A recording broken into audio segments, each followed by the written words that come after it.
And now it's time for Mob Talk Radio with your host, Jeff Canarsie. Yo, Lord Willin, Jeff Canarsie, Mob Talk Radio. Check it out. Yo, we stay quiet like Russell Buffalino when things will get ugly like Pepsi's death in Casino. Who do we know? No one, nobody. But we're all well respected like Della Croce and Gotti. I know wild nights, Havana nocturne. Light up a cigar and watch your spot burn. You'll get patty whacked, I'm tough like Irish dock workers. Rubber guys with guys, hooligans and block lurkers. Corner berserkers, street savvy soldiers. You owe, you better pay. Don't make me say I told you. Code you don't betray, I say what I mean. Providence and Brooklyn all the way to the bean. I'd rather be unseen, like Vinny the Chin. I don't gotta go to Vegas to see cities of sin. Pull the pin, drop bombs like Danny Green. I write homicide like the murder machine. Lansky Luciano, mastermind the racket. Up in the clam house with $1 million in my jacket. Move around when the streets get darker. Pay homage to real bosses like Gambino and Patriarcha. Mob talking, but you don't talk to the mob. Lord Will and Jeff Canarsie, we stay on our job. And welcome to Mob Talk Radio. I am your host, Jeff Canarsie. We've got a huge Q&A today and a lot of news to get to. Well, a little bit of news, but I wanted to talk about one or two things really quick before we get started. The first one, if you're listening to this show, do yourself a favor. Don't put this anywhere near children because this one's going to be a little nasty. I got a lot of questions that are good questions. They're legitimate questions, but there are some themes that pretty much piss me off. There are things that are bothering me. Michael Franzese is running his fucking mouth again. And there's all kinds of stuff that's going on that I am going to address. A lot of people have reached out to me and asked me about the Omerta clothing line. Do yourself a favor. Go to omertamia.com, which is OMERTAMIA.com. Type in Mob Talk Radio in the code, and you will get 10% off of your purchase. You can get all kinds of cool swag, shirts, jackets, pins, stickers, hats, whatever it is that you're looking for, the Stop Glorifying Rat shirt. So head over to omertamia.com, type in Mob Talk Radio, get yourself 10% off. We also have Mob Talk gangster art that is on sale. Everything has been reduced just so we can get rid of some of the overstocked inventory that we do have. If you're looking for gangster art to hang on your wall, everything is 16 by 24. They're around $80 with tax. We've got over 60 or 70 different ones for you to choose from. If you need that website, reach out to me and I'll give it to you. There is over on Mob Talk Radio on Facebook, there is a bunch of pictures of what they look like and stuff like that. So if you're interested in some Mob Talk art, you're not going to find these anywhere else, and you're not going to find them for that price anywhere else. It takes about 6 to 10 days to get there once it's made and everything like that. So if you're interested in Mob Talk art, let me know through a private message or direct message, either through Twitter at RealMobTalk7 or on Facebook, and we'll work it out and whatever. A couple of people have bought some nice stuff, so I've got nothing but compliments from that. So if you're interested in that, let me know. They were going for $125. We've backed them off to, I believe, $85. So take advantage of it while you can. I can also work out deals on a sort of a person-to-person basis. Like if you wanted to, I can cut another 25 off of them. But just like I said, if you're interested in that, go to Mob Talk Radio on Facebook and look in the photos. I will post links on this YouTube podcast today where you can go directly to that. So if you're interested in that, that's fine and dandy. There is some news to discuss. I thought that there was something else I needed to talk about, but apparently not. Fuck Michael Franzese, fucking rat, monkey tits rat. I'm going to get into him a little bit, and some other people, and Ron Previty, as usual. But there is some Narducci news, but I wanted to get into what's going on in Canada. Everybody knows the last 12 months, it's been absolutely batshit crazy over there. 12 hits in 6 months. But just as of Friday morning, Pat Musitano was shot outside of his attorney's office around 7 o'clock in the morning. And according to reports, Musitano was shot 4 times. 2 of those shots, one hitting him in the head, one hitting him in the face. He was transferred to the hospital, still alive, but he's listed in critical condition. This attempted mob hit comes 2 years after his brother, Angelo Musitano, was killed in the driveway of his home in Watertown. The shooting of Pat also comes the day after the funeral of his uncle, Tony Musitano. And basically, there's a lot to kind of digest here, and I'm going to try to do it as quick as I can. But the Musitanos have been struggling to keep afloat for a while. But this is just the latest of a dozen or so more shootings in the last 6 months, which there's a power struggle going on in Hamilton, and there's a lot of personal shit going on. But according to reports, the beef between the Musitanos and others goes back a little bit. The hit on Angelo Musitano and his brother can indirectly be tied sort of by Domenico and Giuseppe Violi. Wiretap conversations pretty much picked up Domenico and his brother Giuseppe discussing plans to target the Musitanos, which goes back to the fall of 2017, which took place a few months after Angelo Musitano was shot and killed. The following June, Pat Musitano's house was sprayed up with bullets, and obviously that was a sign of things to come. But it was in 2017 that an undercover cop who actually got inducted into the Bonanno crime family recorded a conversation between himself and Dom Violi, and he pretty much directly asks about Pat Musitano. He asks on the tapes, "I thought you would have gotten rid of Pat before Angelo," and Violi responds by saying that he wanted to send Pat a message. So if we are to judge pretty much what's being said on the wiretaps, it would seem if Dom meant that they sent a message to Pat by killing his brother Angelo. Also, according to the tapes, Dom says that they said that before Christmas Pat would be gone, and that would be one fucking headache that was gotten out of the way. But 2 months after that recording, the Violis end up getting arrested and indicted in Project Outramans, which is a drugs, narcotics operation. And so their arrest pretty much stalled the hit on Pat Musitano. So what's the beef? A lot of people have been asking me, what is this? Is this Andrengata? Is this Catroni? Is this Rizzuto? What is this? But the Violis are part of the Lupino Violi family based out of Hamilton. Likewise, the Musitanos are the other family that is based out of Hamilton. The third family is the Papaglia family, and they are defunct pretty much after the death of Johnny Pops Papaglia in 1997. And the beef likely stems because it's widely believed that Pat and Angelo Musitano were behind the murder of Johnny Pops. They were accused of it, and they ended up pleading out to conspiracy to commit murder in the death of Niagara boss Carmen Bellario, who was Papaglia's second in command, who got whacked at his house. The other part of this beef is that the Musitanos supported the Contreras, who are a part of the Contrera-Caruna mafia family, which has Woodbridge and Toronto locked down turf-wise for the most part. Furthering the issue, Albert Iavarone was hit on January 20th of this year, and then Violi's cousin, Cici Lupino, gets whacked in almost an identical fashion on another hit, which the Musitanos have been blamed for. So it appears more of an eye for an eye, more of a retaliatory kind of murder, and it's a turf war. And so what we're seeing is two rival families fighting, and it seems like really, and I'm not picking sides in this, I don't have a dog in the fight, but it seems like the Musitanos are really just taking it. I mean, everybody's been killed on that side of the faction. You got the Rizzutos are still getting killed. Andrengata is making waves. You've got all these other little subgroups going on. And one of the big rackets they're fighting over is tobacco. They have been for a long time, and narcotics. Those are the two big ones. But it looks like this particular case was more an eye for an eye and more of a retaliatory type of thing. And we've been seeing this for months, so this is nothing new. So that's all I got for that. I don't think it's going to stop anytime soon. Maybe depending on whether Pat Musitano lives or dies, is going to say a lot.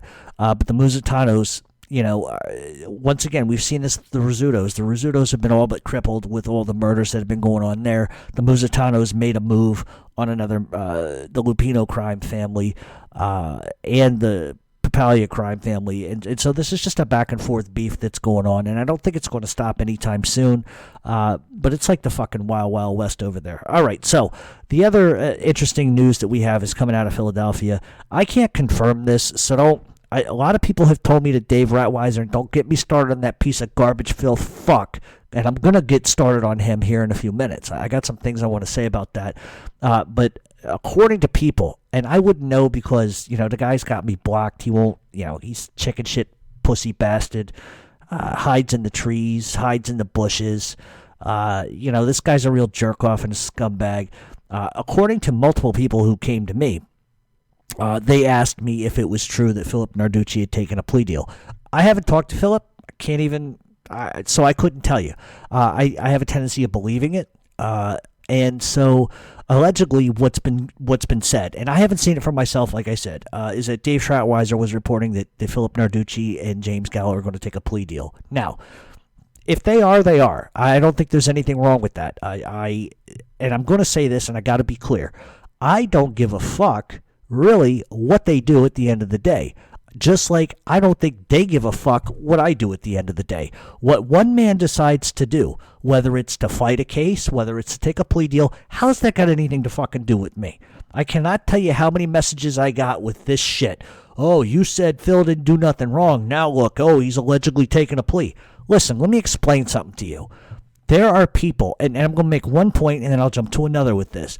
How many motherfuckers have you seen in prison do 40 fucking years because the court system won't do a fucking DNA test and they said this guy raped 20 women and et cetera, and then they find out 40 years after the fact they were fucking wrong and DNA proved they didn't do it.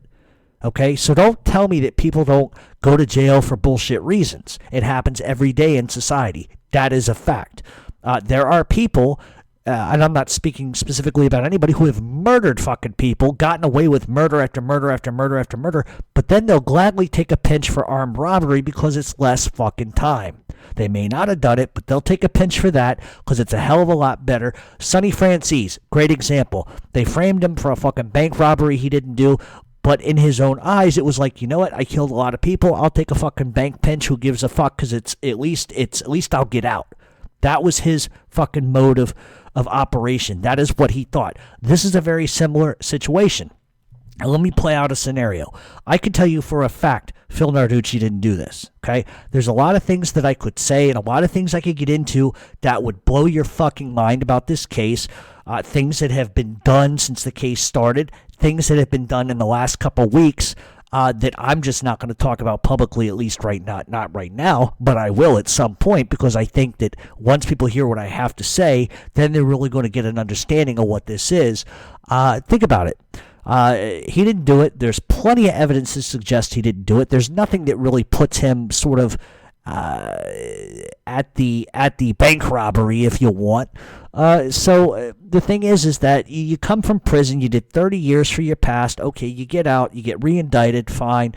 But do you really want to take this to a jury and face another 20 years? That's a fucking death sentence in many cases at 50-something years old. That is a fucking death sentence. So why would anybody in their right fucking mind, when the government comes along and says, you know what, we'll give you a year and a day, a year and 6 months, we'll give you a good time for your house arrest, you'll be out 6-7 months. Who wouldn't take 7 months for something they didn't do versus getting convicted on a bunch of bullshit and serving 20? You tell me. Joey Merlino, going to use that as an example.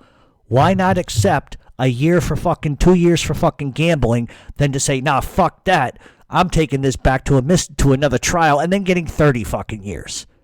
You gotta understand something. The people that fucking email me this nonsense of, well, if I didn't do something, I wouldn't plead out. The fuck if you wouldn't. You have no idea what it's like to be in the crosshairs of the government or a fucking prosecutor that's hell-bent on putting you in the can no matter what the fuck you do. You have no idea what that's like. And until you're in that situation, you have no right saying, well, I thought somebody was fucking guilty, but if they're going to plead guilty to something they didn't do, then they must have done something. No, that's not the case. Sometimes it's the lesser of two fucking evils.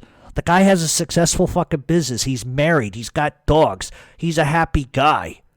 So what? You want him to give up, 20 years of his fucking life for something he didn't fucking do on some bullshit principle that makes you fucking happy? It's nonsense, and I understand why people are saying it. They said the same fucking shit when Joey took his plea. Just because you take a plea doesn't make you guilty of fucking anything. It just means, especially if you consider what's called an offered plea. An offered plea is simply saying, you know what, I didn't fucking do it, But based on the fucking evidence that they could present, a jury could find me guilty. That's what an offered plea is. You're not admitting guilt to being in the mafia. You're not admitting to doing what they say you did. You're saying based on the fucking evidence that they are subjecting to a jury, you could be found guilty in a court of law beyond a reasonable doubt. That's not admitting to anything. That's just, listen, the government has a blank fucking check. They can try you and try you and try you and try you and try you and try you. It doesn't matter. As long as they keep getting those fucking mistrials, they could take it and put it in your ass 6 ways from Sunday for the next 6 years if they want to do it. So the idea that you're claiming, that people are claiming, oh, he must be guilty, is bullshit. He didn't do anything.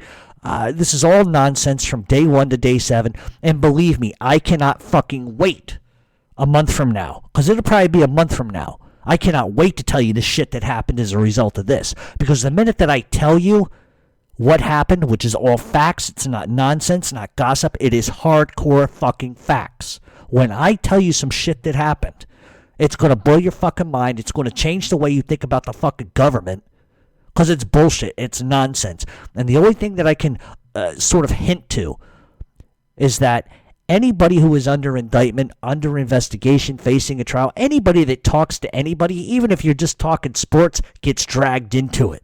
Because the government thinks they can turn everybody. They think they can turn non-street guys into rats. They think they can turn street guys into rats, and it doesn't happen like that. And so when I come out a month from now and I talk specifically about what I will talk about, it's going to blow your fucking mind. You're not going to believe it. And it's all true. So anybody who wants to doubt me on that, is one thing. So if Phil takes a plea deal, if that's the way this is working out, good for him. Good for him. Better to go away for 3, 6, 7 months, get out, you're done, go about your fucking life. It's better than 20. How anybody can make a fucking moral argument with me and say, well, no, you should be stand up and take 20 years in the ass. Are you kidding me? Are you kidding me? Nobody does that. Nobody wants to go to prison. Hello? So listen, knock it off with the fucking comments. I am not Phil Narducci. I am not Joey Merlino. I'm not fucking anybody. I'm a fucking big mouth radio jerk off, all right? That's the end of it. But I can understand why somebody would do that. It's the lesser of two fucking evils. This guy has a life. He has a career. He has a wife he adores. He has friends he adores. He has puppies. I mean, come on. This guy has a life. So if he's got to do what he's got to do, that's what he has to do. And what you should do is fucking support him and that choice that he has to make, rather than be some fucking internet cunt who runs their fucking mouth on Facebook like they fucking know something. Until you've been in that situation, you have no fucking idea what you should and what you have to do. Sometimes the lesser of two evils is taking it, saying, you know what, I didn't do it, but fuck it, I'm going to take it, because God forbid if the jury doesn't believe me, or if the government suppresses the fact that they fucking hired a known fucking terrorist to become a fucking rat who was selling drugs and God knows all kinds of other fucking shit, pimping it, whoring his ass out for money to men. That all comes out. If they can suppress that information at trial, you're fucked. It doesn't come out. Now you got a whole nother fight on your hands. So anybody that wants to talk that shit, go talk it somewhere else. I don't want to hear it. Guy's got to do what a guy's got to do. But I'm not responsible for this guy's life. I'm just responsible for doing what I could to help. That's my job. I help people. I help friends. I help good people. I would do it for people you wouldn't believe. For people you wouldn't believe. All right, we're going to take a break. When we come back, we're going to get to your Q&A. Stay tuned on Mob Talk Radio.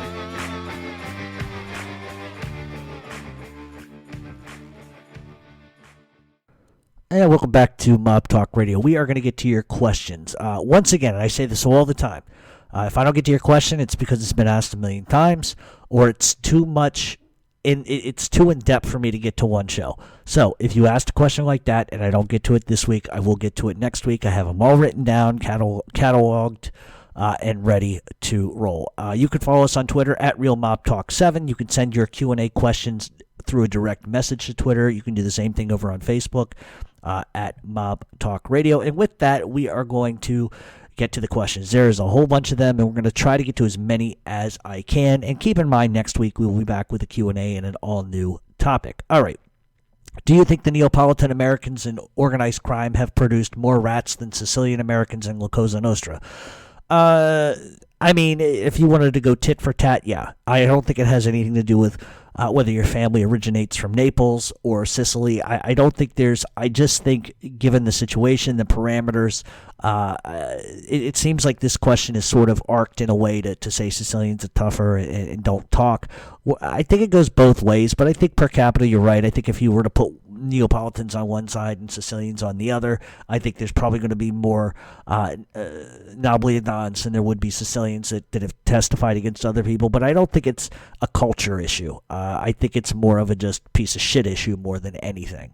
And I got to be careful, and I don't want to go down that whole rabbit trail. But there is some stuff like my family roots obviously are from Ireland and Naples and Sorrento. And so from this old Sicilian guys that I do know, I always take shit about being a Northern Italian. And that's just sort of tongue-in-cheek how it always goes. And I think there are similarities in the way that Sicilians versus Neapolitans sort of behave and act. It's a little different. Sicilians are more secretive. So I think that that's true. But I wouldn't say it's a culture thing, and I wouldn't say one side is more prone to rats than another. But I think Sicilians would probably say you're right.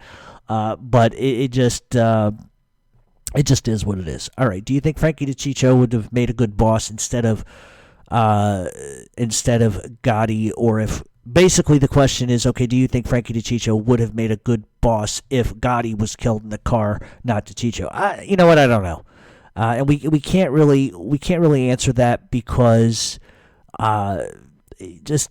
You know, I know a lot of people like to play conspiracies and like to play out different angles, but the reality is you don't know what somebody's capable of until they're really put in that position. Would he have been a good boss? Probably, absolutely. But, you know, you also got to think of Gravano at the time was also up there in the hierarchy of that sort of where the direction of that was going. So do I think that Gravano would have allowed anybody else to take over if Gotti had been killed? Fuck no. I just don't think that, but that's too many different options to play with. But he might have been a good boss, sure. But we'll never know. We'll never know. All right, what do you think about mob history in regards to understanding business and everyday politics? Well, realistically, a lot of people may not understand this or know this, but if you read Niccolo Machiavelli, The Prince, that is really where politics have come from. That's where understanding business has come from. The mob, if you read The Prince by Niccolo Machiavelli, you will understand how the mafia works. There's a lot of principles that were taken from those books and inserted into the structure of organized crime. And it is a book where you will learn a lot, and it makes a lot of sense. But I think in mob history in general, you can take some things of some understanding of how business operates, and definitely politics. I think you definitely, when you see the bosses being taken out, why they're being taken out, the politics behind that, there's a lot to be learned from it. But I don't think from a visceral sort of aspect, I think you're better off reading The Prince by Machiavelli. I think that's more closer honed in to politics and business from an organized crime standpoint. But I think, yeah, you definitely can take a lot of like earmarks from history, especially like with the Castellano hit, the Mangano hit, the attempt on Costello. There's a lot of different things that you can take into consideration, but the one thing that you're always going to find is history always repeats itself. Those that come after always say they shouldn't do what their forefathers did, but the reality is they do anyway. So, all right. What mob figures were the most elusive and the hardest to get any information on? For my money, it's Carlo Gambino, Russell Buffalino, Angelo Bruno, Santos Trafficante, Vincent Gigante. Those were the guys that the FBI at the end, Gigante, obviously, the FBI was able to ensnare him, but for the most part, most of his career, for 30 years plus, they weren't able to touch him. So a lot of these guys were able to move and flow without any interruption whatsoever. And so I think that's why they were considered elusive. Even Costello was elusive in this, to the extent of with all the politicians he controlled and owned. So add Costello to that list. All right. Any sort of activity in Minnesota. The history of the mob in Minnesota was really dominated in the early days by Irish gangsters and Jewish gangsters.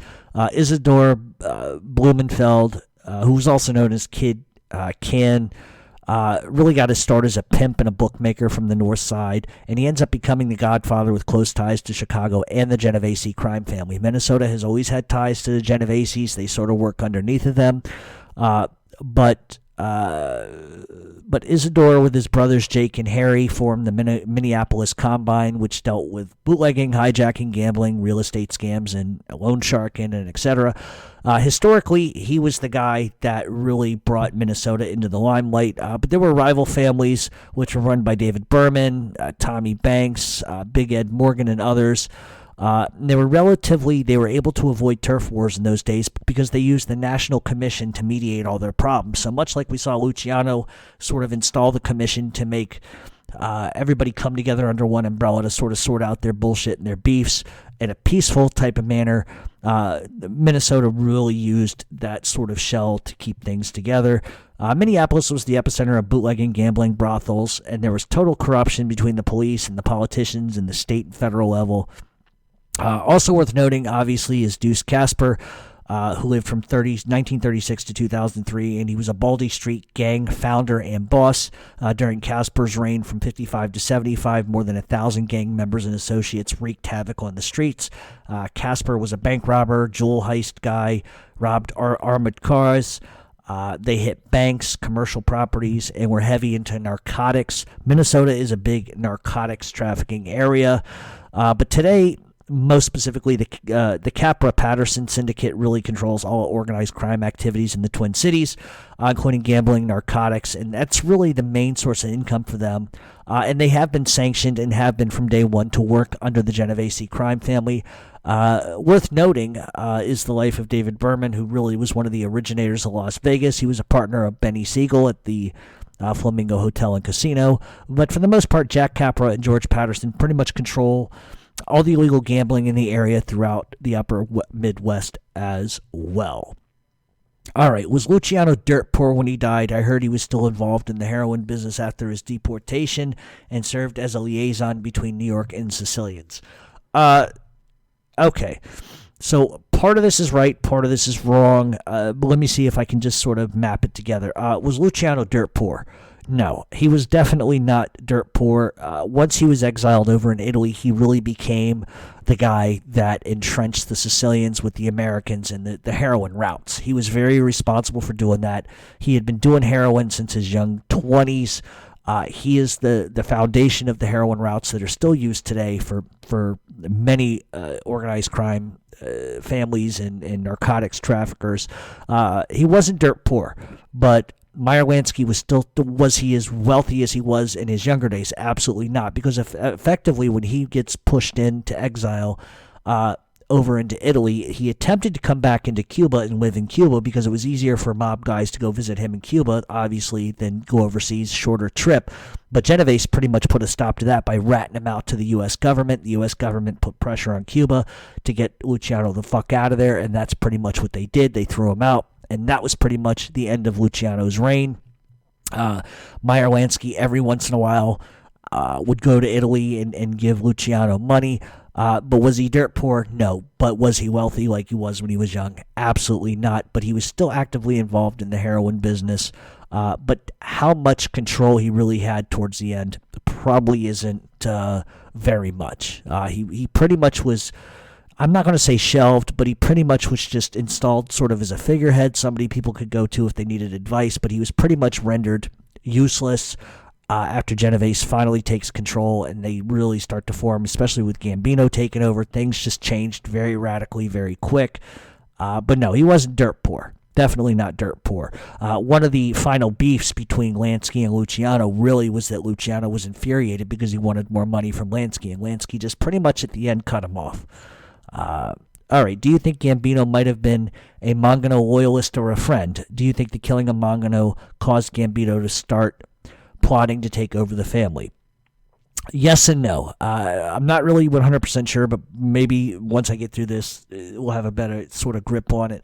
Listen, Mangano had a beef with Luciano, Louis Lepke, Buckhalter, and Frank Costello because Anastasia was being used by them without Mangano's permission. And he sort of had a beef with that. He says, why are these guys using my hitter? They should ask permission. They're not. And Anastasia really wasn't fond of Mangano at all. He hated him. In fact, they had constant meetings where they would get in each other's face on the verge of screaming and choking each other. It was not a good relationship. And Anastasia really preferred younger gangsters like Luciano and Costello and other guys. He felt like he had more in common with them. And it ultimately leads Mangano down this path where he wants to have Anastasia killed because he doesn't trust him. And Anastasia sort of hears about this, that Mangano wants to have him killed. So Anastasia moves on Mangano quick as fuck, kills Philip Mangano and Vincent Mangano, and they both vanished on the same exact day. Their bodies were never recovered. And in many ways, I think this really benefited Carlo Gambino because if Mangano keeps his reign, Anastasia doesn't become boss, it kind of nullifies Gambino. So this was probably something Gambino was down with, agreed with, because it just elevated him from a captain to an underboss immediately. So I think Gambino was probably in on it. I would almost have to say for 100% certainty he was in on it. But this whole entire maneuver, it enables Anastasia to take over the family, and it thrusts, like I said, Gambino to the underboss role. And Anastasia was really brought before the commission. And they're like, why did you do this? And he basically says, listen, this guy was going to move on me. All I simply did was defend myself. And Costello actually backs him up at the meeting saying that, well, he had to move first because Mangano was going to kill him. And the commission agrees and they let it go. Anastasia's installed as boss. And it sort of becomes the Anastasia crime family at that point. But I think that, like I said, Gambino is definitely in on this, probably from day one. He would benefit from it more than anything. It would solidify his relationship with Anastasia even deeper, and that's what Gambino would have wanted at the time. So I think, really, if you think about it, if Anastasia doesn't move on Mangano, maybe Anastasia gets wiped out, maybe Gambino gets wiped out at the same time, or maybe Anastasia gets whacked out and fucking Gambino sets in as the underboss. But I don't think Carlo ever trusted Mangano, and I think he pretty much played it as he executed it as many smart guys would. Go along with a guy that wants to rise, let him kill everybody, and then when he gets lulled into a trap, take him out too. And that really set in, the killing of Mangano really set in the motion for Carlo Gambino's rise, ultimately. All right, favorite one-liner from a mob movie. Oh, there's a whole bunch of them. I think the one that I use the most, just to bust people's balls, is I say, sometimes I worry about you, Henry. You might fold under questioning. That's one of my favorite ones from Goodfellas, but I don't run around quoting fucking Godfather. I don't run around quoting mob movies because those are fucking movies. Nobody really talks like that. If you really think, I tell you what, the day that I hear a boss or a captain or a soldier caught on wiretap saying, I'm going to make him an offer he can't refuse, I'm going to puke all over myself. They're lines from movies. There's a couple from Casino that are fucking hilarious. But I think ultimately, what is it? Joe Pesci's line from Goodfellas. Look at this dog looks. What is it? I think it's De Niro that says, "Oh, look at it. Looks like somebody we know." That was pretty clever, pretty funny. I think that's sort of realistic in the way that a lot of things are talked about. But for my money, the one I said at the top was pretty much it. All right. Do you think Paul Ricca protected Sam Giancana from getting killed? It seems like as soon as Ricca died, Accardo killed him shortly afterward. I would tend to agree with you, but I don't think it's because he protected him. I think that Paul Ricca, first of all, we have to realize Sam Giancana was very hot at the time. The Kennedy thing, the Kefauver hearings, the McClellan hearings, all of these hearings are going on. And Giancana had been called to testify. The last thing that they want to do is kill him right then and there. It's going to bring a lot of heat, especially with Giancana being all over the fucking radar, Sinatra, Dean Martin, the Kennedys, and all this crazy bullshit that is going on. I think that Paul Ricca just wanted to hold back and just wait. And then fucking Giancana starts to get a little Looney Tunes at some of these hearings, and then he's got to go. So I don't think it's because he protected him. I don't think that was the case at all. I just think that they were protecting the rest of the family by saying, let's not do anything stupid here. And I think ultimately, and they also at the time had a problem with Tony Spilatro out in fucking Vegas. So there's a lot of things, a lot of moving parts to that. But I think truly it wasn't for protection. I think it was more because they just didn't want any heat. All right. I know you said you didn't care for A Bronx Tale or The Departed. But what are some of your favorite TV shows, or what TV shows don't you like? Listen, I'll be honest with you. The only mob TV show I've ever watched, Sopranos. It's the only one I'm ever going to like, other than my own thing, The Flanagans, which is coming out this year. That's going to be sort of a Westies sort of riff off the Westies in New York, but not the way you would think it would be. A Bronx Tale I couldn't stand. I've said it a million fucking times. Now you just can't leave. Go fuck yourself. That fucking whole film. I can't deal with it. I don't like it. I think it's stereotyped. The Departed was a fucking joke. It was a rip-off of Whitey Bulger. They can't do that fucking right. So, for my money, The Sopranos is pretty relevant, I think. And that fucking monkey tits Franzese Sopranos is the worst show he's ever seen. How it was so inaccurate. This is coming from a guy who's a fucking rat. I'll get into that later on, but if any mob boss ever went and saw a shrink, they'd kill him. Like, what fucking Godfather world does this prick live in? Now he's like doing the Jesus kick and ripping people off of their money using God. This is what this guy's doing. Don't let him fool you. But I'm going to get into him in a little bit here shortly. All right. Who was stronger in Hollywood, the gangsters or the Jewish people? I don't like this question because it kind of comes off sort of anti-Semitic. I don't think you really meant it this way. But I think ultimately, at the end of the day, the gangsters controlled a brief stint in Hollywood, but ultimately the people of Jewish faith have always run Hollywood. Money runs everything. Jewish people are very wealthy in Hollywood. And especially when you consider that some of the Jewish people in Hollywood were gangsters, Mickey Cohen and some other people, Harry Kahn. These were people that were fucking very dangerous for a lot of different reasons. In fact, Jack Dragna couldn't even take on Mickey Cohen. Mickey Cohen had more fucking juice than fucking Jack Dragna, and that's saying something. So I think ultimately, at the end of the day, the mobsters had some control back in the day, but ultimately, the high-end executives, your Harry Kahns, your fucking Mickey Cohens, those, Mickey Cohen especially, just absolute fucking monster. Harry Kahn was a fucking monster too. But they're the ones that really ran Hollywood. The studio execs that had muscle weren't afraid of anybody, not the gangsters. The gangsters had a very short run in Hollywood, and that didn't last long. Although if you listen to Monkey Tits Franzese, he talks all kinds of shit about how he controlled Hollywood. Another fucking lie. All right. Is it harder to be made in Chicago? I noticed that their members seem to be older and more secretive. No, listen, I just think Chicago for the most part operates differently. First of all, they're one family, not five. They always seem to, they always have operated differently in terms of things. I mean, I don't think that they're more secretive than anybody else, but they're not as large as traditional mafia families either. Back in the 60s, they were. Today, not so much, but they insulate themselves a little more, and it's easier to insulate yourself when you don't have 500 people in a family. I think that relative to New York, could you imagine if Chicago had 5 families instead of just one? But there's 5 here in New York, so I mean the idea that it's harder to be made there than it is here, no, I just think they're more selective too. When you're in New York, you're operating every racket New York's just a big area.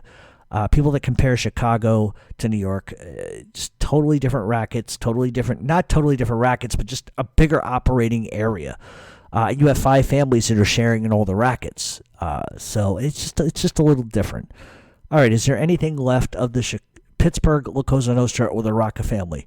Mikey Genovese ran it until his death in 2006. Then Sonny Ciancuti, who's probably close to 90 now. No, there's nothing going on in Pittsburgh. There may be fringe guys, associates, but there is no traditional mafia family in Pittsburgh anymore. I seem to get that question every week. But no, especially I think A&E had some fucking show with the guy calling himself the boss of Pittsburgh. It's jerk off central. But no, there's really not a family per se. Once you get towards Wilkes-Barre and some other areas, Scranton, that sort of changes. But Pittsburgh in and of itself has fringe guys. But a traditional family in the sense, absolutely not. All right. If there was a war between the Russian mafia and the five families of New York, who would win? And do they have a beef with each other? First of all, hands down, New York, five families versus a bunch of fringe guys. Russians, Albanians, they're not organized. You need to understand that they're not organized in the sense of traditional organized crimes. They're more like little fringe groups, little subgroups, little clans. And that's why Albanians have never been able to do anything in New York City, really, without being under the control of the Italians. Same for the Russians. Russians are a little more organized than the Albanians, but that's the big problem. They're just not organized.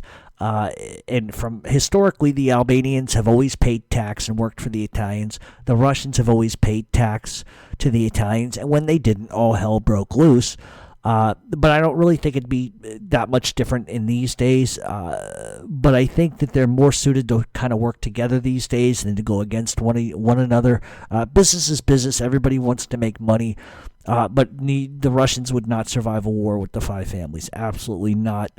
It would not take very long for them to be dispatched and be dealt with. And that's one of the reasons why you don't see a huge Russian family of 500 guys. They're little fringe groups, little splinter cells, I call them. Same thing with the Albanians. A lot of people like to make the Albanians out to be some fucking glorified family, and they're not. They're small little subgroups of 4, 5, 6, and 7 guys that sell drugs and do other things who actually end up going to work for Italians.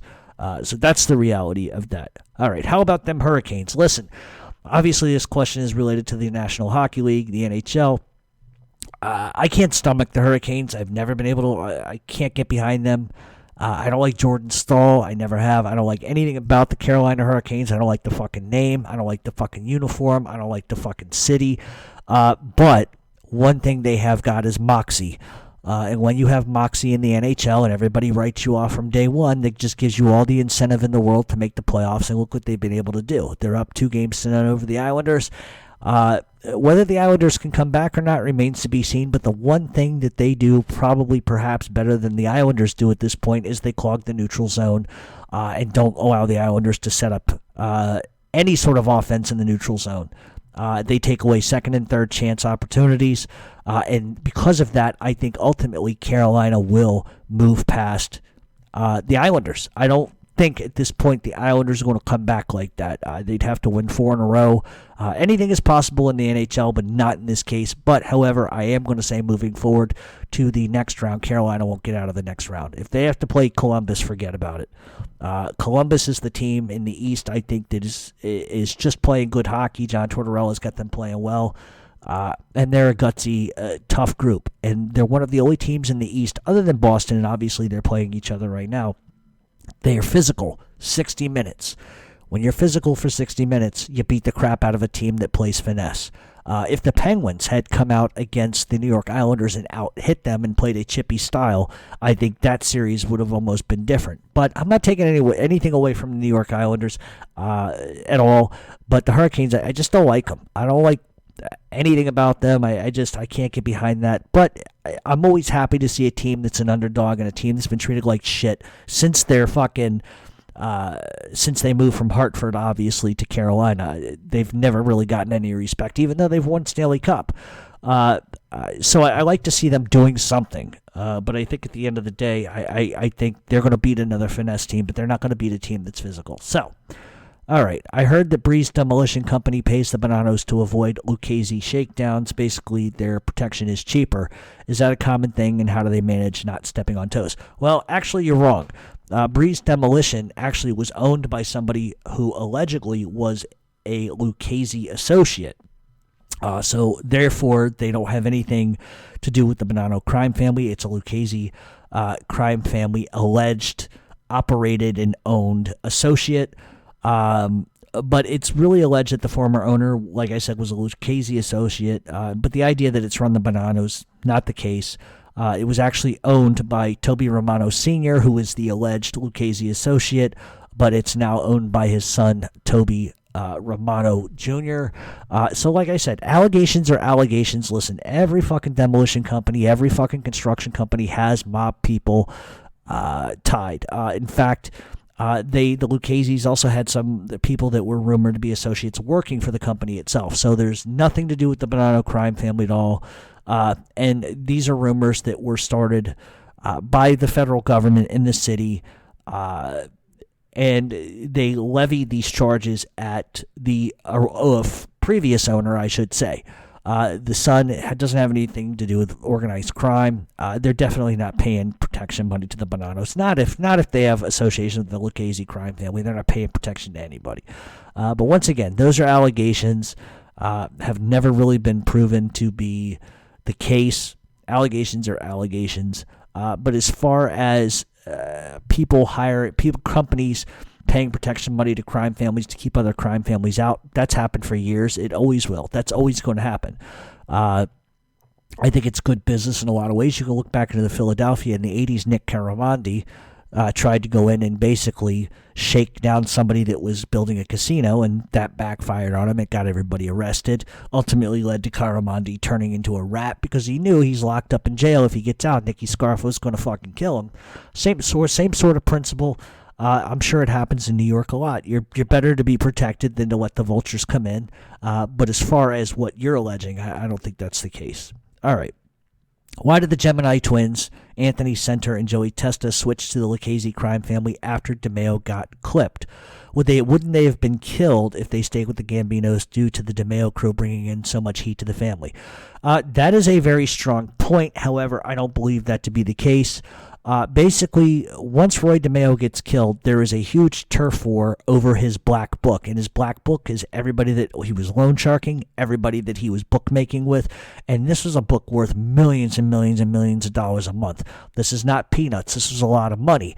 And Gaspipe Casso saw an opening. He wanted the book because he knew if he got the book, millions. He's taken over that turf. Technically, it should have gone to another Gambino crime family, but if somebody like Anthony Center and Joey Testa give him the book, there's sort of your loose agreement. DeMeo gets killed. Center and Testa were not made guys. And so basically they went to Gaspipe Casso, said that they could get their hands on the black book.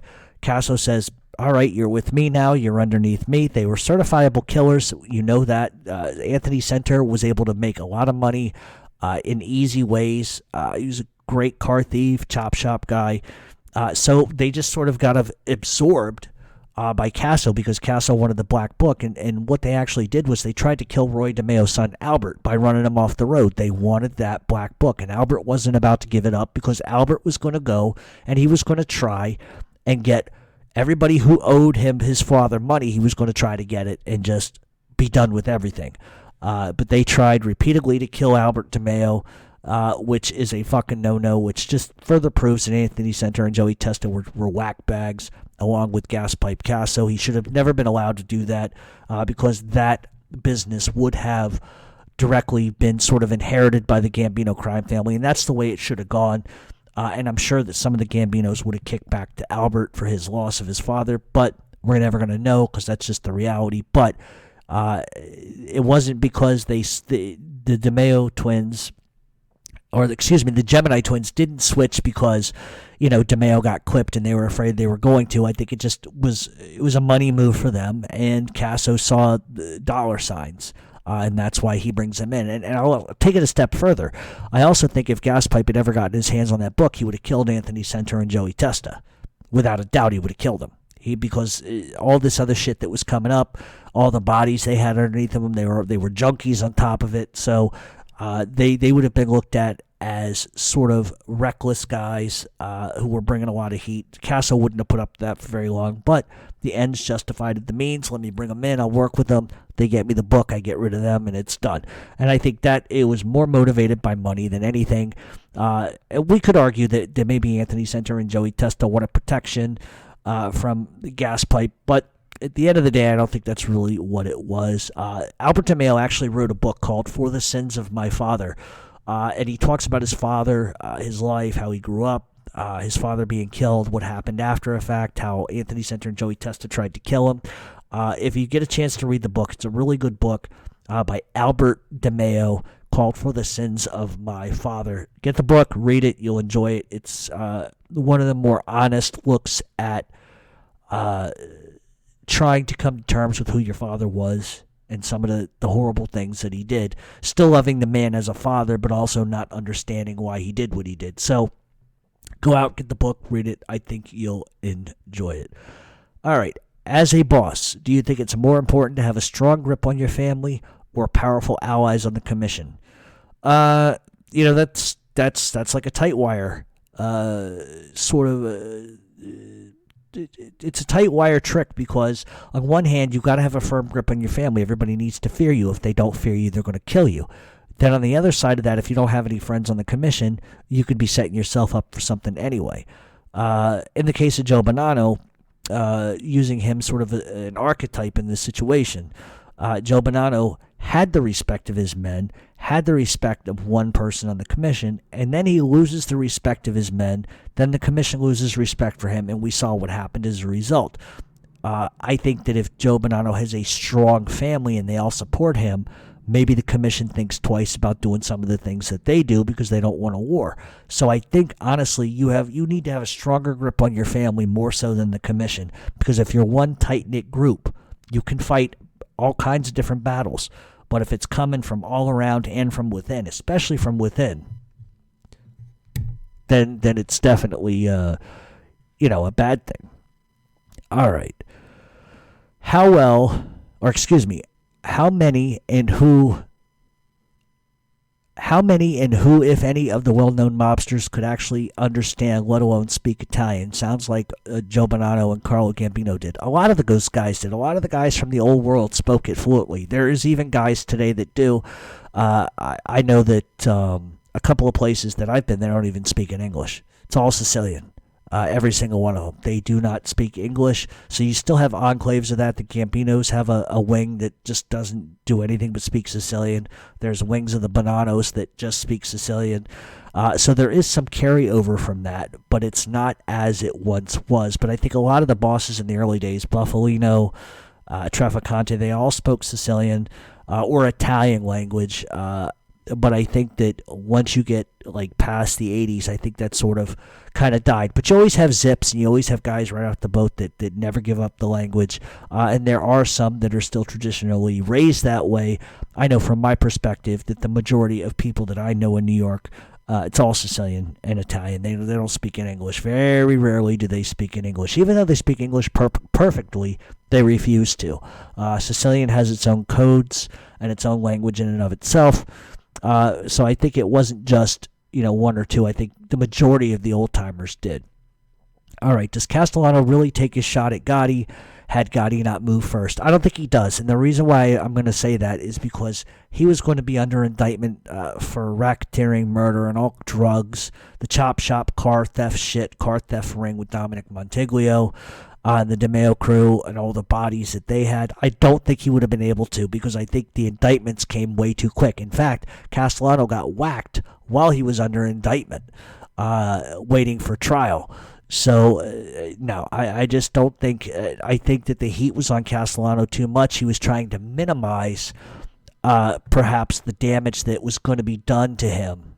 And I don't think he was willing to start a war while he's getting ready to get indicted or while he was indicted. I don't think it makes much sense. So I don't think Castellano ever really would have. And what I think further proves that is that if he wanted it done, it would have been done. He wouldn't have hesitated. He kept giving opportunities, kept giving chances. Guys like that are headstrong in their decision just do it. They don't even think twice. And the fact that he kept pushing it off, thinking about it, listening to all sides, tells me that that was not a decision that he was confident in. Otherwise, he would have done it. All right, I know you won't like this question, but which movie do you think provides the most accurate Gotti and Gravano? Also, which one portrays Meyer and Luciano the best? I think for my money, all right. I think the the HBO version of Gotti with Armand Assante, I think, was the most accurate from the perspective of John Gotti on screen. I think that Armand Assante played John Gotti the way John Gotti is. I believed it was John Gotti. He acted like a John Gotti. Travolta failed. I'm just going to say it. Travolta failed on every level to get John Gotti at a criminal level. He was witty. I think that the John Travolta's version was more witty like Gotti was. But I think that the Assante character was more treacherous like Gotti was. So you can pick and choose different parts of each film that were good. I like some of the things in the Travolta film about Gotti that I think they got right. One of the things that HBO got wrong is they told a lot of factual bullshit, a lot of lies. They didn't tell the truth about certain things. They played that like as a gangster biopic, which is the way ultimately I think Gotti needs to be seen. If you're going to do a film like on Joey Merlino, it's got to be a gangster film. Nobody gives a fuck about him fucking this broad, that broad, the third broad, the fourth broad, whatever the fuck the case may be.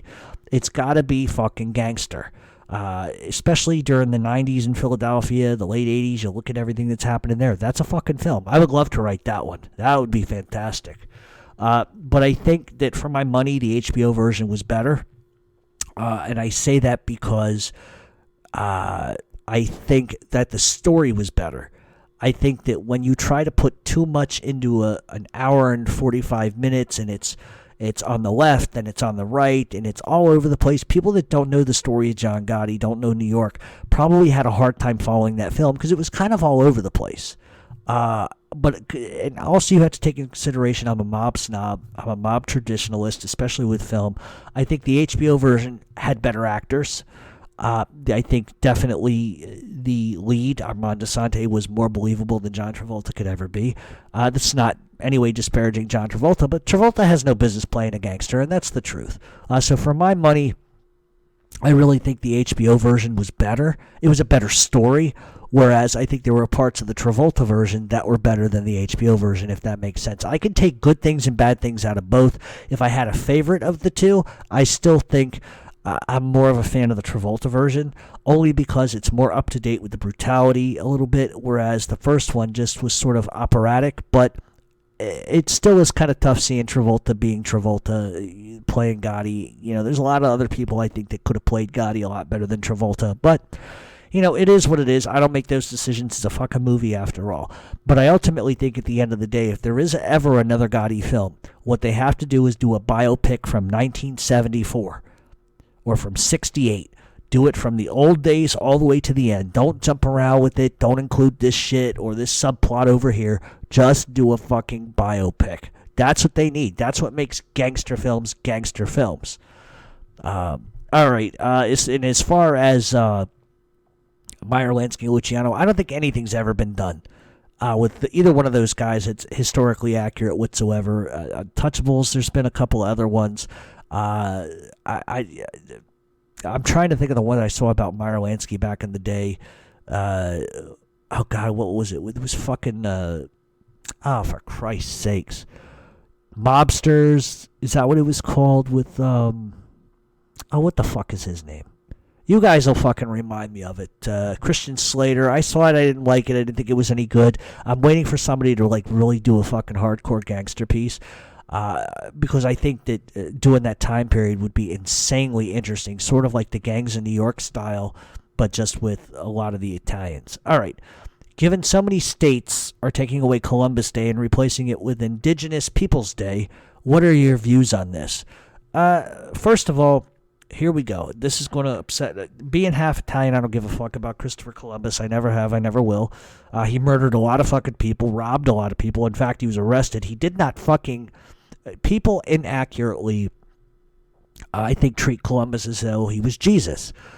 First of all, he was born in Genoa, which wasn't even Italy at the time. It was actually under Spanish rule, and it was also under Portuguese rule at the time. So yes, is he Italian? Yes, he was Italian. I understand the Italian-American love for Christopher Columbus. However, Christopher Columbus did not discover North America. Leif Erikson did in about 1000 AD. And that's one of the things that historical people fuck up all the time, is they like to give Columbus that moniker of he discovered America. Well, technically he didn't. It was Leif Erikson, who was a fucking Viking, and he did it 500 years before Columbus ever did, or 400 years before Columbus ever did.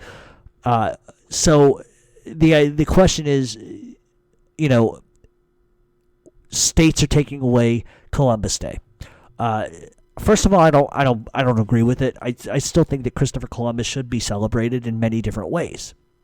However, some of the things that he did to Native Americans and other Native people were really fucking horrible things. Same thing the English did when they came over here and they massacred the fucking Indians. Indigenous People Day, listen, one thing I got to say about Native American people is they were here before everybody. British, English came over here, slaughtered them, took their fucking land, didn't give a shit about them or what happened to them. And that's reality. That's an unfortunate part of reality that historically has been swept under the rug. I'm not by any sense of the imagination, banging the drum or waving the Indian headdress here. But I think that if we're going to be realistic about who owned America first, it was not Italians, it was not the English, it was Native Americans. So they should have a place in history where they are celebrated, and unfortunately, they've been reduced to being given back public land from the government and reparations, and they're given casinos, we know that, but I don't have anything against Native American people, I never have. They were here first, this was their land. White people essentially came over here and stole it from them, raped, pillaged, and killed, and tortured, did really whatever the fuck they wanted.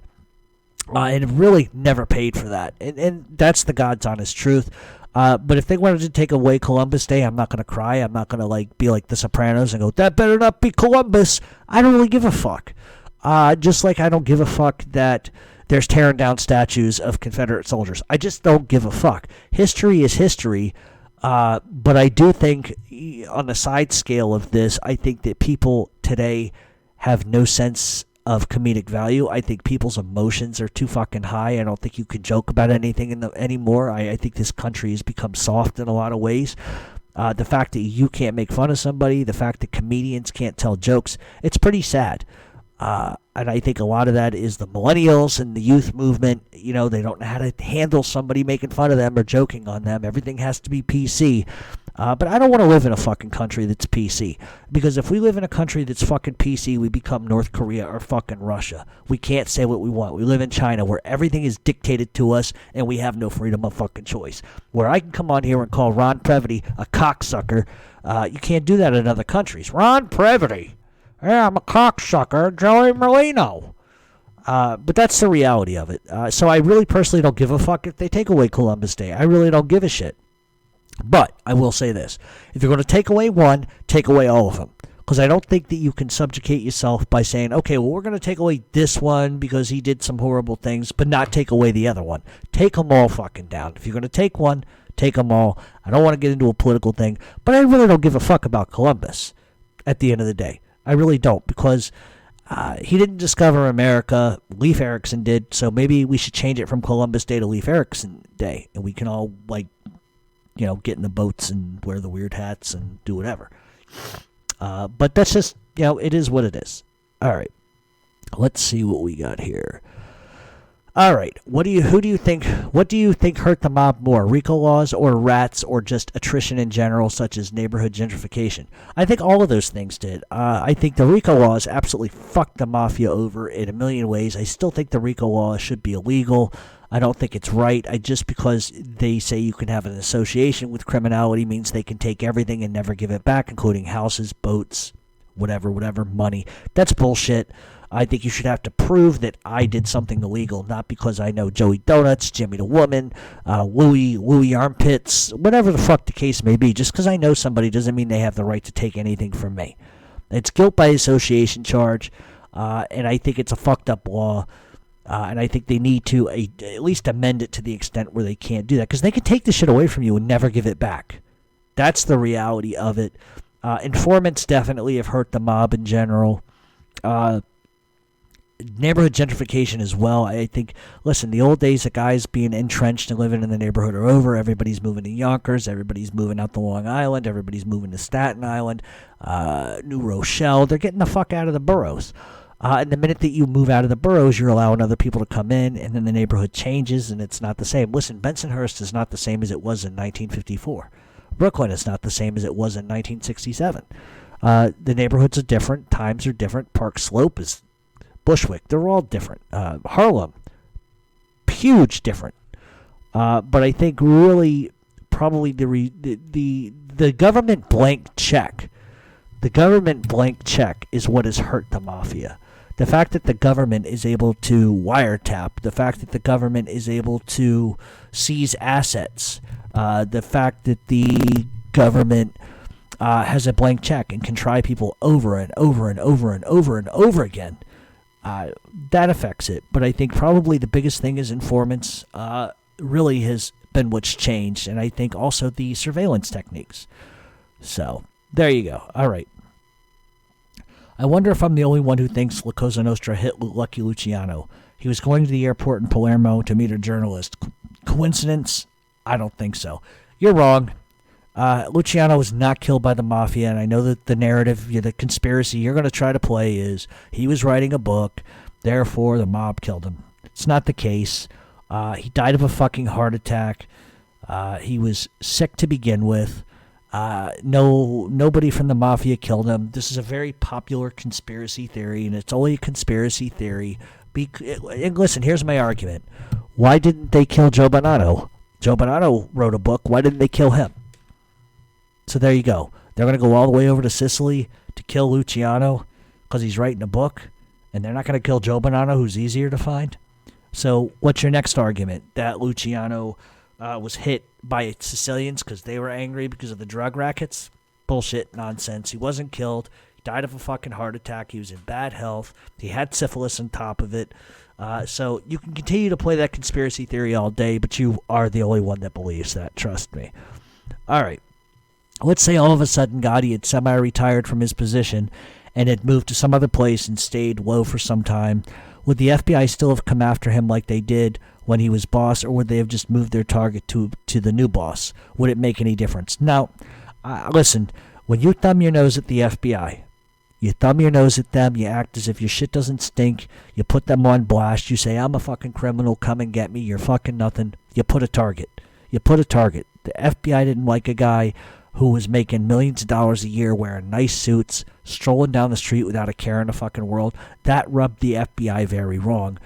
So I don't think even if he would have stepped aside and put a front boss out, they still would have gone after him. You see what they did to his son, John Jr., 5 trials in fucking X amount of time. That's ridiculous. 5 fucking trials. So I think, realistically speaking, I don't think he could have hit out. I don't think he could have put a front boss out. I think it would have. I don't think there would have been any difference. They would have gone after him until they locked him up forever, and that's the reality. Once they get a hard on for you, it's over. It's just over. All right. Besides being considered a murdering psychopath, how was Nicky Scarfo seen by the New York Commission? 2, excluding his murderous tendencies, how would you rate him as boss? I would rate him as boss as a fucking 0. Respect, he wasn't respected, he was fucking feared. There's a difference. Wealth, forget it. He had money, but not like New York money. But I think that Nicky Scarfo was seen really by the commission prior to his ascension to the throne, which was set up by Vinny the Chin. I think that they saw him at least as somebody who could put shit in check. And for a while he did. He was able to kind of keep, shit in relative check. And then he goes fucking nuts and starts killing everybody. And then at that point, New York threw up their fucking hands and said, well, whatever's going to happen is going to happen. They last-ditch effort. They end up, especially after Scarfo gets pinched, they end up sending John Stanfa down because they thought he's an old world zip. He'll be able to keep it together. And obviously, if you believe what the papers say, the Merlino side of things took it to his ass like you've never seen it, and he didn't last. So the reality is that I think at that point the commission threw their fucking hands up, and that's why they've stayed out of it since. I think things have been relatively quiet there since allegedly Joey Merlino took over, and that's just the way things are. He's got it running like a well-oiled machine. They don't have the problems that they had back in the day. It's very quiet. So I think that speaks volumes. All right. Who was more of a threat? Capone, Bugs Moran, or Joe Aiello? I think Bugsy Moran was a complete fucking nutcase, and I think he was a bigger threat because he was willing to do shit that Capone wasn't. Moran took it to Capone's ass. He took it to everybody else's ass during that time period. But if you're talking about a threat as far as I think Capone was stronger in a lot of ways, definitely a lot of ways, than Bugs Moran and Joe Aiello. But at the end of the day, I think violence-wise, I think Bugsy Moran just really knew how to took it to people in a special kind of way. Granted, Capone did too, because he did have the St. Valentine's Day Massacre and what have you, but I just think Bugsy was a little more fucking inept to fucking just go at you like crazy. And he just didn't kill people, he tortured people. There's a big difference between just shooting somebody and letting it be done versus somebody who fucking tortures people on meat hooks. Trust me. All right, is the southern region such as Trafficante and Marcello territory eaten up by New York and Chicago, or is it open country? It's still open country. Florida has always had representation from the five families, guys from Chicago down there as well. The Trafficante crime family is pretty much, to my knowledge, a little bit defunct. There's not really anything left. So it's not being eaten up and absorbed by anybody else. It's just considered open territory. There still are some Trafficante people down there, but it's not like it was. And you've got, New York and Chicago and other crime groups down there, Cubans, the drug dealers, the cartels. So at the end of the day, it's still open territory, always will be. All right, Jeff, just a hypothetical. Say the mob didn't assassinate JFK in Dallas and RFK remains Attorney General. Do you think he would have successfully prosecuted the mafia bigwigs like Gambino, Bonanno, Marcello, and Trafficante? No, and let me tell you why. I think they would have killed him regardless, too. I still think to this day that Sirhan was a fucking CIA plant. I'm not trying to get conspiracy theory on it. I'm just saying I think ultimately if JFK doesn't get killed, if he doesn't get killed, do you really think he's going to let his brother Bobby go after the mafia like that? Granted, Bobby was starting to do the shit anyway, but I think John F. Kennedy would have been able to rein it in. And I think that I think the mafia, looking back, the mafia will look back as saying they killed the wrong guy. They shouldn't have killed John F. Kennedy. They should have killed Bobby. Bobby was the fucking problem, but they held John responsible because he couldn't put that little piece of shit sort of on a leash. And that was the problem, is that Bobby wanted all the accolades. Bobby wanted all the press. Bobby wanted to bang all the Hollywood fucking socialites, Marilyn Monroe's of the world. And Bobby had an ego complex, and Bobby also wanted to be president. And I think that's ultimately we got JFK killed, was Bobby's actions. He couldn't rein his brother in, couldn't put the little dog on a leash. So ultimately, even if JFK doesn't get assassinated, I think they would have killed Bobby. I don't think they would have hesitated. They wouldn't have tolerated that. They would have put Jack in his place. And if they couldn't, they would have definitely killed Bobby. Hands down, I don't think Bobby would have ever gotten the opportunity to prosecute anybody. All right, was Bumpy Johnson the most powerful black associate in La Cosa Nostra history? Absolutely, 100%. Listen, I saw somebody mention Frank Matthews. Frank Matthews is a fucking rat. So I'm not going to go into that story. We talked about that last week and the week before, but Bumpy Johnson definitely was the most powerful black associate in Cosa Nostra history. Absolutely. All right, which family suffered the most after their boss was murdered? Probably Philadelphia. I think once Angelo Bruno gets hit, all hell kind of broke loose there, and it hasn't really been the same in terms of calm. Once Joey Merlino allegedly takes over, then it definitely has become calm. But I think really they suffered the most, and I think that's just the reality of it. Yeah, absolutely. All right. Who do you got now in the finals of the NHL playoffs? In the West, I'm going to go with St. Louis versus San Jose. In the East, Columbus and Carolina. Stanley Cup finals, I think it's going to be St. Louis and Columbus, and I think Columbus wins in 6. I could be totally wrong on this. I didn't think about it much, but that's the way I think it's going to go down. I think Columbus is the team to beat in the East. Yeah, Boston's a good team. I just don't see them. Columbus is too wiry, I think, for Boston. But I think whoever wins the Boston series between Boston and Columbus is going to the Stanley Cup Finals. I don't think there's any way around that. I think it's going to be Columbus and St. Louis in the finals, with Columbus winning in 6. All right. Why do you think Luciano left Genovese in control instead of somebody else? Well, because Genovese at the time really wasn't creating waves. Genovese was a strong leader. Genovese was a guy you could sort of... he's a guy you could count on. He did a lot of dirty work for Luciano, and up until that time, he was not sort of the crazy, wiry, go fuck yourself type of guy. He did everything he was told. He was good at what he did. And I think the only reason why this shit gets started is because Genovese ends up going to prison. Costello gets put in charge.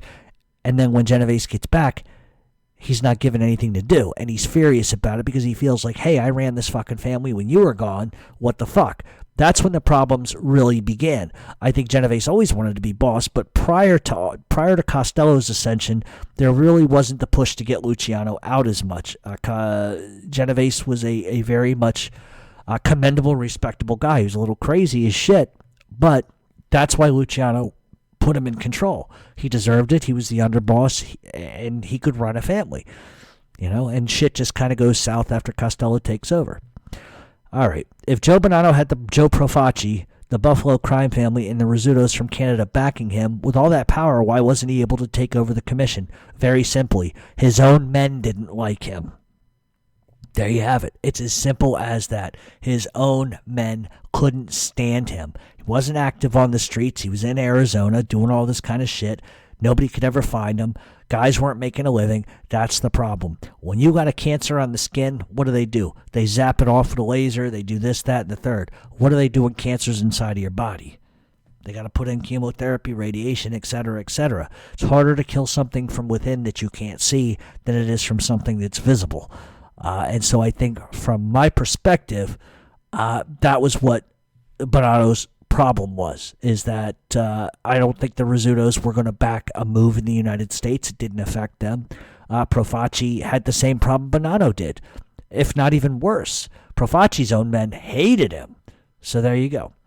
All right, was Michael Franzese referring to you at 149 of this video? The video that this guy is talking about is Michael Franzese is saying that people on the internet don't like him. They call him a rat. It's all not true. Well, one, it is true. You are a fucking rat, Monkey Tits Franzese. You're a fucking rat. You testified against Norby Walters. You testified against a janitor, both of which got fucking put in the fucking prison.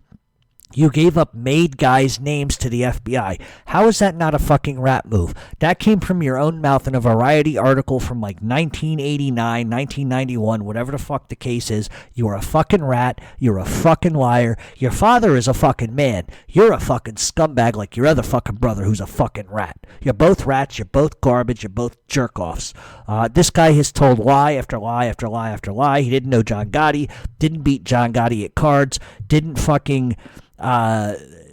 didn't know Hoffa. This guy makes all these outrageous fucking claims. You weren't a fucking boss of anything. You didn't start the fucking gas scam. That was a fucking Russian run scam. It was Gas Pipe Castro who told you to beat it and get the fuck out of here, or he was going to kill you. Your own father told the mob, go ahead and kill him. If you think he's skimming, go ahead and kill him. So you have no reputation to stand on. You're a fucking rat, and you need to admit you're a fucking rat. Okay? If you're going to sit there and say, well, people sat down with the FBI, they're rats. Well, what do you call somebody who gives up somebody's fucking name to the FBI? You gave up made guys' names to the FBI. You didn't get fucking a sentence reduction for that? You want to play that fucking game, Monkey Tits? Do you really want to play that game? Because that's what you did. You got a sentence reduction. You said that Norby Walters was like a fucking uncle to you. You loved him. Didn't stop you from fucking testifying against him in federal court, did it? Where he got like 5 to 7 years for extortion. You're a fucking rat. That's a rat move. You don't testify against your friends. You testified against a fucking janitor. A fucking janitor.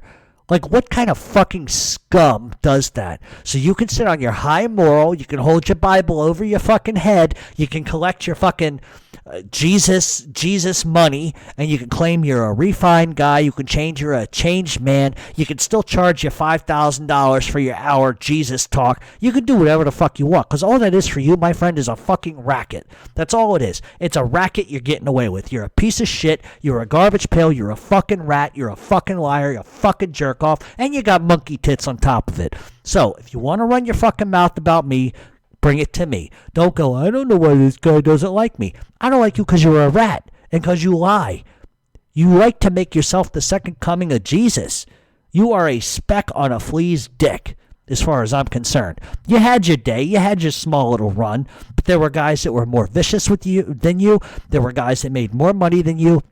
And all these fucking claims, you can go on Vlad TV, you can go on all these little jerk-off fucking television shows and act like you're fucking fucking St. Peter, but the reality is you're a fucking scumbag, you're a garbage pail, you're a rat, you're a testifier, you're an FBI snitch, and you're a fucking cunt. And that's the truth because Jeff Canarsie says so. And if you got a fucking beef, stop running your motherfucking stupid-ass motherfucking yap all over the fucking internet and bring it to me. You won't do it.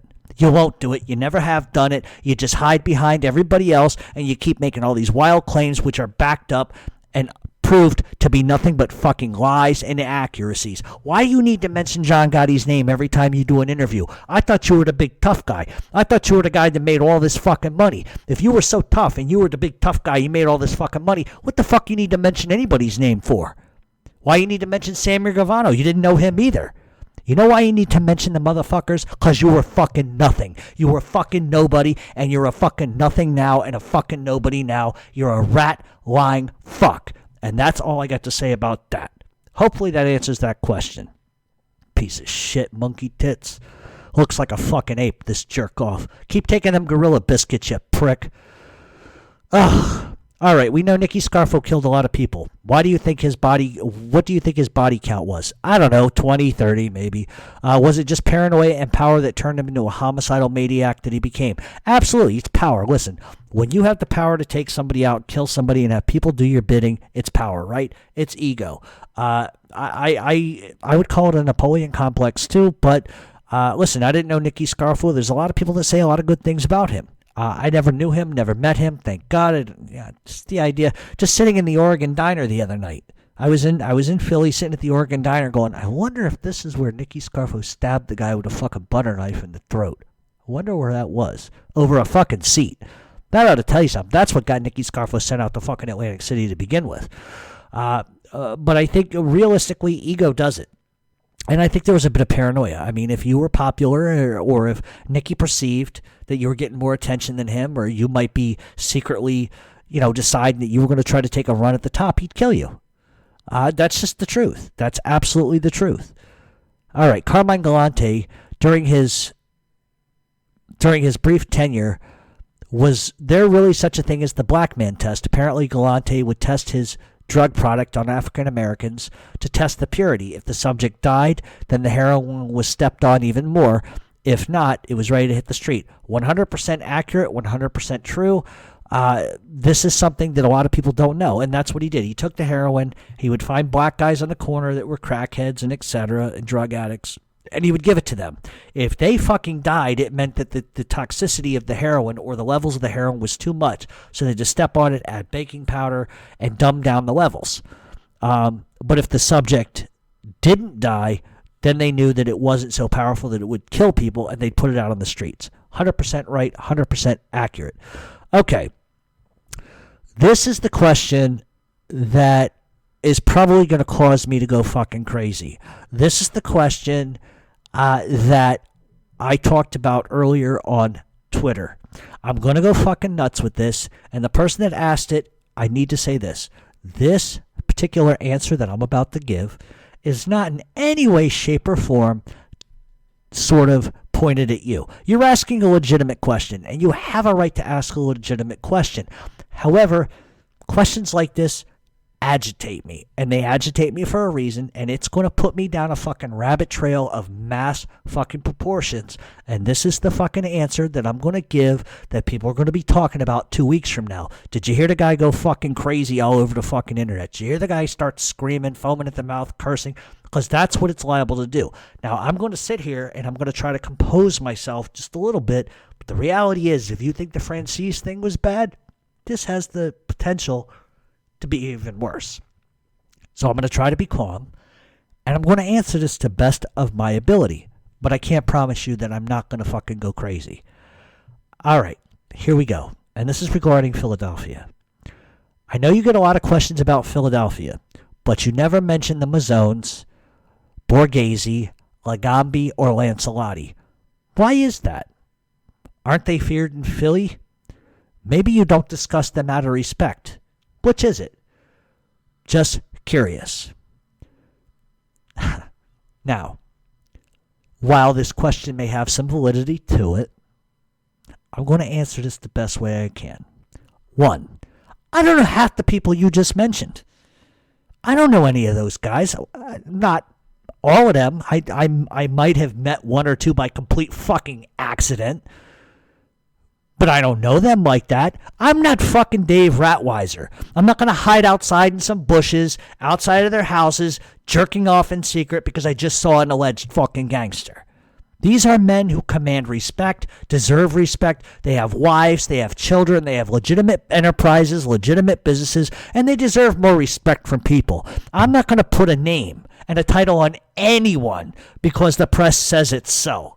Or because the fucking FBI, who couldn't describe a black dildo even if it was crammed up their ass with a guy's name on it in bold fucking red letters. I'm not in the fucking outing business. Maybe you don't understand where I'm coming from. Pay close attention to what I'm about to say to you. You think I'm the one fucking maniac who gets away with saying whatever he fucking wants? Everything I say is by design, my friend. These guys, they're loyal guys. I've said that a million fucking times. I'm not going to hide outside of a guy's house like some fucking to catch a predator motherfucker jerk off cum stain, putting everybody's business out there. Oh, look, that's Joey the woman, and he's the capo. And this is Billy Tits Beaverman, and he's the fucking soldato. He's a soldier. Or look, there's Mikey No-Nose Vagina Face, and he's a fucking, the boss, the underboss of the acting boss. I'm not going to do that. I'm not like Dave Rattweiser, who's like to catch a fucking predator hiding in the bushes fucking videotaping people as they're getting fucking arrested. It's a jerk-off move. It's a pedophile move. It's a fucked-up move. I'm convinced this motherfucker Rattweiser has some sort of perversion. Like he bangs informants and fucking bangs pigeons in the fucking bushes and shit. Cuckooing in the bushes with his hand on his giblets while Philip Narducci comes out in cuffs. I don't get the mentality. I don't get the mentality. What is he, Geraldo Rivera? He's going to open up Al Capone's fucking vault and find nothing but fucking used prophylactics and a fucking old syphilis test? I don't get it. I just don't fucking get it. I don't get it. So, to answer your question, I don't give a fuck what the press says about Steve Mazzone. I don't give a fuck what the press says about fucking Sonny Mazzone. I don't give a fuck what they say about George Borghese. I don't give a fuck what they say about Mikey Lance. I don't give a fuck what they say about Joe Lagabi, because these are names that everyone regurgitates because the newspaper says so. I may have met 1 or 2 of these guys. Does that make me a lifelong friend? Does that mean I know what the fuck favorite color that they have? Does that mean I know what they fucking had for dinner last night? Saying hello to somebody passing by, hey, how you doing, hey, how you doing, does not constitute a fucking relationship. And I don't talk about people like that because I'm the first person that's going to tell you, and I know the argument you're going to make, so I'm going to give you credit on the Joey Merlino thing. Well, you say it about Joey. Well, guess what? Listen to what I say. It's not how I say it, it's what I say. It's what I say. And unlike Rattweiser, who, like I said, sits there cuckooing at the fucking pigeons, coo, coo, coo, come here, little pigeon. Come here, little pigeon. You got any information? It's got to be Joey Merlino. Got to be Phil Narducci. Got to be Georgie. Maybe it's Angelo. Who is it? Tell me, pigeon, tell me. These guys get their fucking information from the fucking FBI. If you're going to sit there and you're going to fucking tell me that these guys, if first of all, and I'm going to tell you this is, goddamn it, this is a fucking fact. If there's a fucking made guy telling these 2 fucking numbnuts any information, then I don't know what to tell you. Why anybody would tell those 2 jerk-offs fucking anything? And I have a reason not to like them. I have no respect for them. But if anybody that's made is telling these guys any information, where do you think that information's going to go? They're going to keep it silent? They're not going to give up a source? Get the fuck out of here. Of course they are. But there's a huge difference between what I fucking do, what I have done, and sitting in the bushes jerking on my 3-inch killer thinking of, ooh, that's a gangster, yeah. Because that's what he does. This guy walks around with a certifiable fucking hard-on for fucking Italian men. Jerk off. Why don't you go be on To Catch a Fucking Predator, Dave? Why don't you do the world a favor? So, You know, I could almost picture him.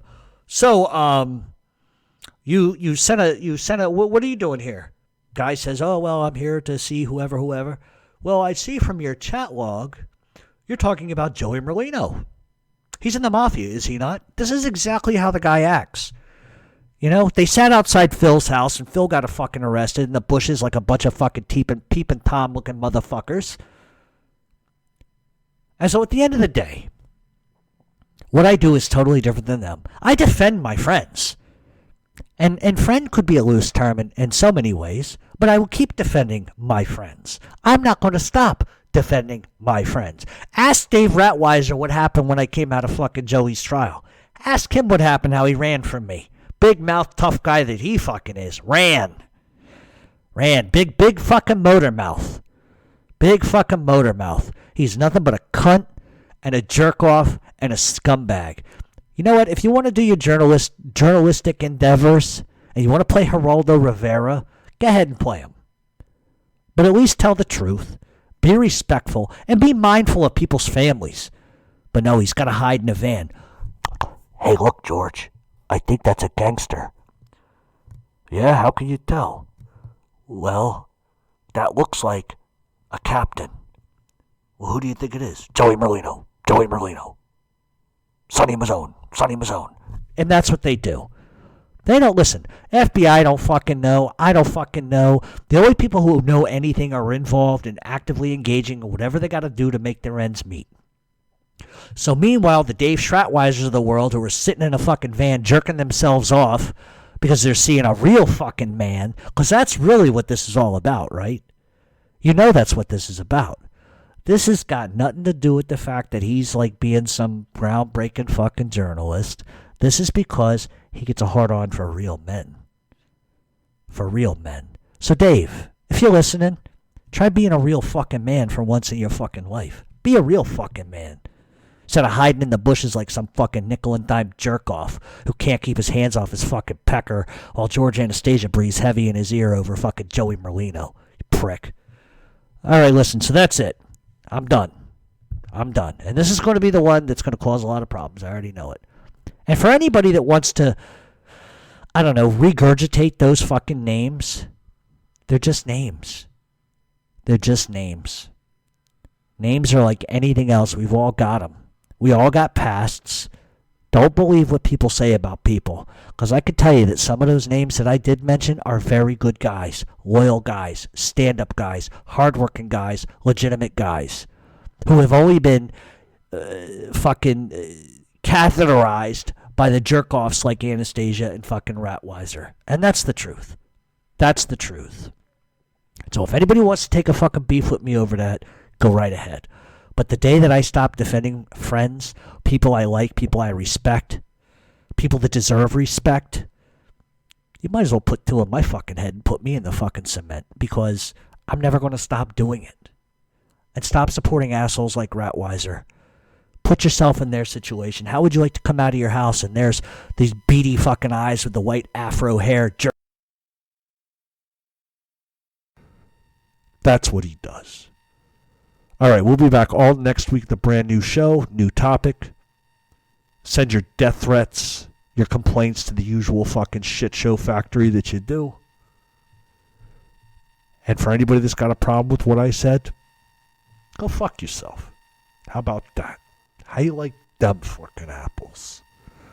All right, that's it. We'll be back next week with an all-new show with all new topics. In the meantime, if you have any questions, send them to where you need to send them, and let that be what it is. And for all my friends in South Philly, there's two in particular. Don't sweat it. Got nothing, never get nothing. I got you back. That's the way it rolls.